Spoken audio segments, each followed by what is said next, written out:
Sam Wilson est un meilleur Captain America que Steve Rogers. Voilà, je le dis cash les refs, faut qu'on en parle ensemble dans cette vidéo parce que clairement Captain America 4 Brave New World m'a clairement ouvert les yeux sur le personnage. Avant toute chose, observez seulement mon t-shirt. Ça faisait longtemps que j'avais pas mis celui-ci. Observez seulement. Ça, c'est le t-shirt qui me booste. Je suis boosté avec ce t-shirt. Alors, pour être tout à fait honnête, les frères, je vais pas vous mentir. Moi, de base, je n'aimais pas du tout, mais pas du tout Sam Wilson. Je le détestais en tant que faucon.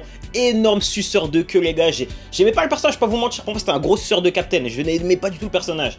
Mais il m'a tellement convaincu à Captain America parce qu'en fait, on a davantage mis en avant la pression d'exercer ce métier que c'était le cas avec Steve Rogers. Vous voyez ce que je veux dire? Ce qu'il faut comprendre, c'est qu'avant même d'être un super-héros, Captain America se doit d'être un symbole. Steve Rogers réussissait parfaitement ce rôle dans le sens où il représentait parfaitement l'américain de rêve, l'américain modèle du 20e siècle, la période pendant et après-guerre. Tu vois ce que je veux dire? Et sur ça, je le répète, on peut pas enlever le fait que Steve Rogers ait parfaitement rempli cette fonction. Le problème, c'est que Captain America, je vous le répète, c'est un héros du passé. C'est clairement un héros du passé qui représente des États-Unis qui sont passés.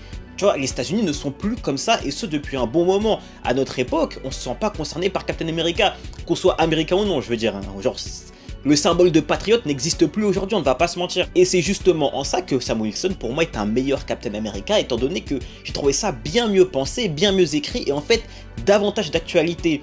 Sam Wilson représente parfaitement ce gars qui a subi l'ascension sociale, un gars qui part clairement de rien, qui en termes de culture, qui en termes d'ethnie malheureusement est, je vais pas dire sous-représenté, mais pas assez valorisé, et ce partout dans le monde malheureusement. Et au final on se rend clairement compte que Sam Wilson est un héros du peuple. Absolument tout le monde l'adule de par justement sa réussite sociale, de par le fait qu'il a réussi à gravir tous les échelons jusqu'à devenir le symbole de l'Amérique, la plus grande puissance au monde, la première superpuissance au monde. Et ça c'est davantage accentué par le fait que Sam n'ait aucun pouvoir, c'est un simple civil en réalité qui, attention, est très bien équipé, sait très bien se battre, mais reste globalement un simple civil, entre guillemets, monsieur tout le monde pour être Sam Wilson. Et sincèrement, je vous le répète, c'est bien plus poignant et on comprend bien mieux la pression qu'on a en étant Captain America grâce à Sam Wilson qu'avec Steve Rogers.